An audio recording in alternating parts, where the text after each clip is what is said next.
Assalamualaikum warahmatullahi wabarakatuh. Perkenalkan kami dari tim Food Memel akan mempresentasikan produk inovasi kami yang diambil. Assalamualaikum warahmatullahi wabarakatuh. Perkenalkan kami dari tim Food Memel akan mempresentasikan produk inovasi kami. Nah, sebelum itu, perkenalkan saya sebagai ketua dari tim Food Memel, yaitu Hafiza Askar, dan ada anggota saya, Rohmadun Prihandoko dan Raffi Gatra Ardafa. Selanjutnya, eh, selanjutnya untuk slide selanjutnya di latar belakang akan dijelaskan teman saya. Oke, selanjutnya di sini ada latar belakang mahasiswa, dosen, dan staf Universitas Ahmad Dahlan memiliki jadwal kegiatan yang padat, mulai dari perkuliahan, mengajar, rapat, hingga pekerjaan administratif yang berlangsung hampir sepanjang hari. Kondisi ini sering membuat mereka kesulitan mengatur waktu makan secara teratur, bahkan pada jam makan siang sekalipun.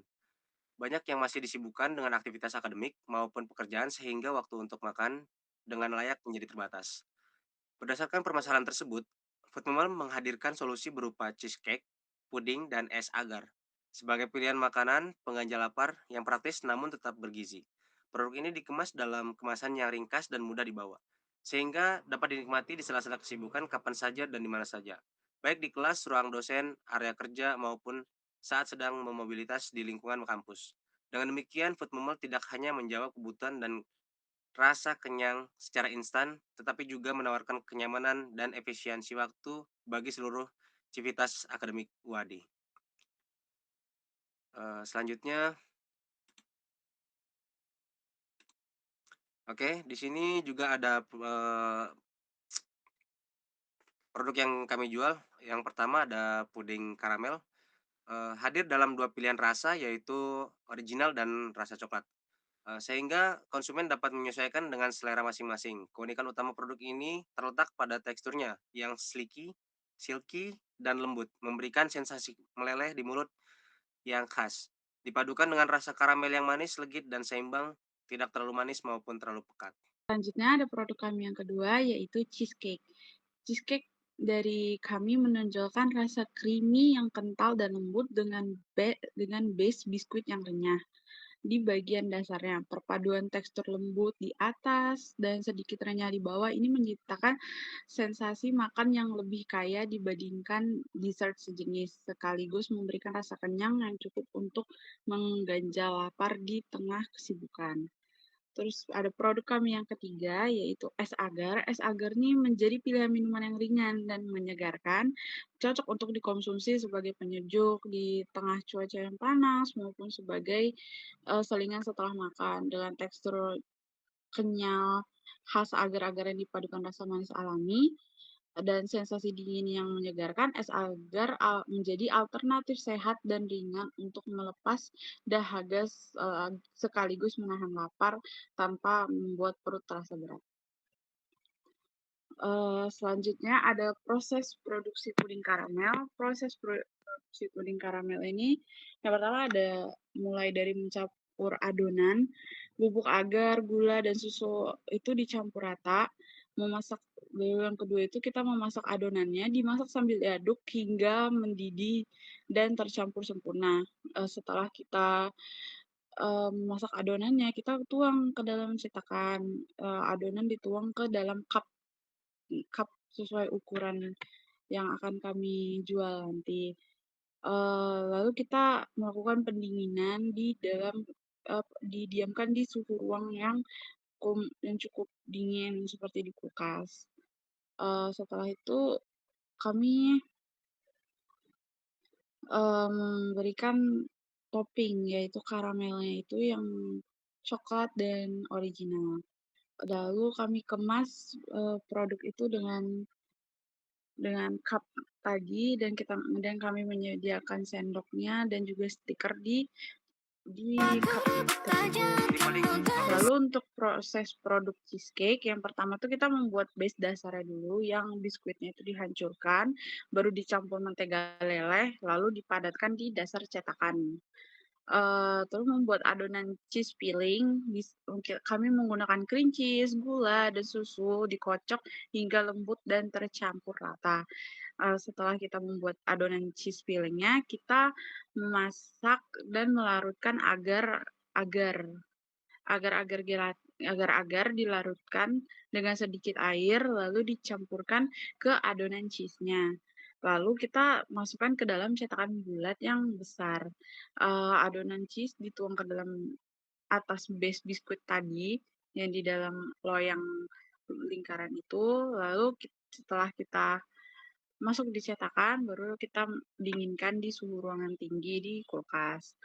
Lalu setelah itu kita melakukan finishing dan pengemasan. Jadi, setelah didinginkan, cheesecake tersebut kita potong jadi 8 bagian berbentuk segitiga. Baru kita kemas di dalam, kemasan kami, baru siap dijualkan. Untuk proses produksi es agar, mencampur adonan agar, bubuk agar, gula, dan air itu dicampur rata, baru memasak adonan, dimasak hingga mendidih agar larut sempurna. Baru setelah itu kita masukkan ke dalam pencetakan, adonan dituang ke dalam cetakan kecil atau cup. Setelah pendinginan, kita diamkan sampai dia mengeras. Lalu kita baru kita lakukan pembekuan, dimasukkan ke freezer, kulkas hingga dingin dan menyegarkan saat menghangatkan ruang sehingga mengeras gitu. Lalu, setelah itu kami membuat, setelah itu kami menuangkan air ke dalam cup minuman, baru kami campur aduk rata, setelah itu kami keluarkan puding yang kita dinginkan, baru dicampur ke dalam susu yang tadi di dalam cup tersebut. Setelah itu kita tutup dengan seal-nya, lalu disajikan kepada customer. Untuk target pasarnya, kita yang pertama itu ada mahasiswa. Ada mahasiswa S1, S2, S3 yang mungkin, tidak sempat untuk, eee, tidak sempat untuk membeli makanan di saat jam-jam kesibukan. Terus ada staf dari UAD juga, ada juga dosen-dosen dari UAD, dan ada juga pelajar SMP, SMA yang dan ini tuh bisa juga untuk jadi target pasar itu ada mahasiswa, staf UAD, dosen UAD, dan pelajar. Rentan usianya mulai mungkin dari 9 sampai 30 tahun untuk gender perempuan dan laki-laki. Lalu perkiraan modalnya,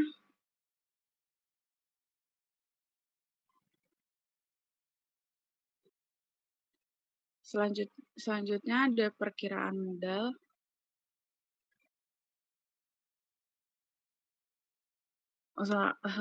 Selanjutnya ada perkiraan modal kurang, seperti yang saya tampilkan di presentasi ini.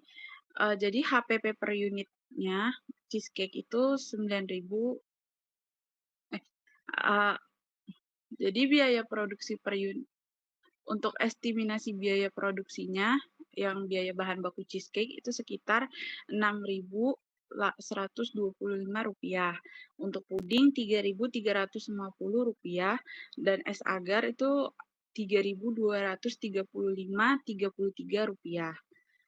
Terus untuk biaya tenaga kerja pembuatan cheesecake per unitnya itu ada Rp1.153,85.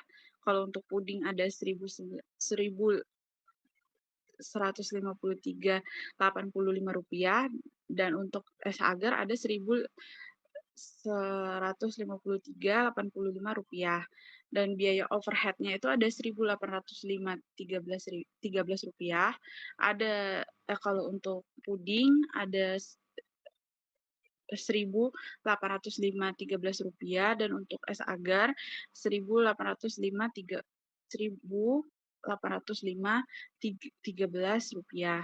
Jadi didapat HPP per unitnya itu untuk cheesecake 9.000, Rp9.084. Kalau untuk puding ada Rp6.309. Kalau untuk es agar ada 6.900 sorry, kalau untuk es agar ada Rp6.194.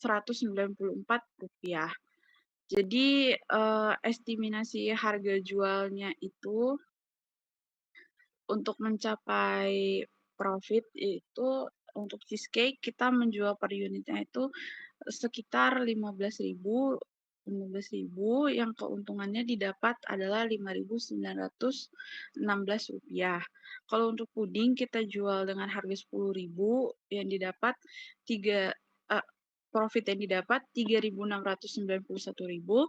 Kalau untuk es agar kita jual Rp10.000, yang di mana profitnya itu Rp3.806.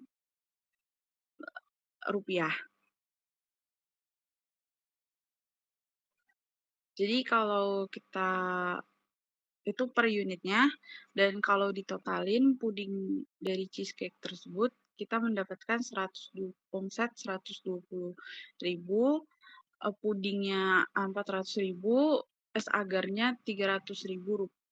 Jadi kalau ditotalin 78 unit dari semua produk yang akan kami jual, ada totalnya 78 unit dan omset yang didapatkan adalah Rp820.000. Udah lama kenal kita jadi teman, lama Iya, kelamaan jadi tumbuh rasa. Aku tahu kamu udah ada dia, aku harus apa kita nggak sejalan. Malam sampai pagi kita masih chatting, curhat hari-hari sampai ketiduran. Maafin aku nggak bermaksud kelewatan, mau berpisah dan kita cuma teman. Apa aku tunggu aja sampai kamu putus cinta, atau aku rebut aja kamu dari si dia. Tega mau aku macam-macam, biarin aja aku suka diam-diam. Cuma teman, kita cuma teman, tapi kebawa perasaan. Selanjutnya ada strategi pemasaran. Jadi kami menggunakan media sosial seperti Instagram dan WhatsApp. Jadi di Instagram itu kami akan mengunggah konten-konten kami tentang produk kami dan juga mengunggah informasi-informasi produk kami seperti kapan kita buka pre-order, kapan kita post pre-order, kapan kita akan buka di stand bazar, dan kami juga men-reach audience dengan konten-konten yang kami bikin agar para customer tertarik untuk membeli produk kami. Untuk WhatsApp digunakan untuk pre-order. Jadi, customer dapat mengakses link atau barcode yang kami sebarkan dari Instagram, lalu mereka akan dituntun ke WhatsApp untuk menghubungi kami. Kami juga di WhatsApp juga menyebarkannya melalui grup-grup yang ada yang kami yang kami miliki, dan juga menyebarkannya di story WhatsApp kami. Selanjutnya ada dampak dan berkelanjutan. Food Memel ini masih menggunakan plastik dan mika sekali pakai serta bahan baku yang dibeli dari supplier umum. Nah, sehingga belum sepenuhnya ramah lingkungan. Hal ini kami sadari jadi tantangan yang perlu diperbaiki secara bertahap. Sebagai langkah keberlanjutan ke depan, Food Memel berencana untuk mengevaluasi penggunaan kemasan alternatif yang lebih ramah lingkungan. Mungkin seperti kita mengganti eee, kemasannya itu menjadi kertas gitu. Kan biasanya orang-orang membawa produk kami dengan plastik gitu, ditenteng pakai plastik, tapi mungkin kami akan kurangi dengan menggunakan kertas atau bahan yang lebih mudah terurai seiring perkembangan skala usaha. Sekian presentasi dari tim kami, kurang lebihnya mohon maaf. Assalamualaikum warahmatullahi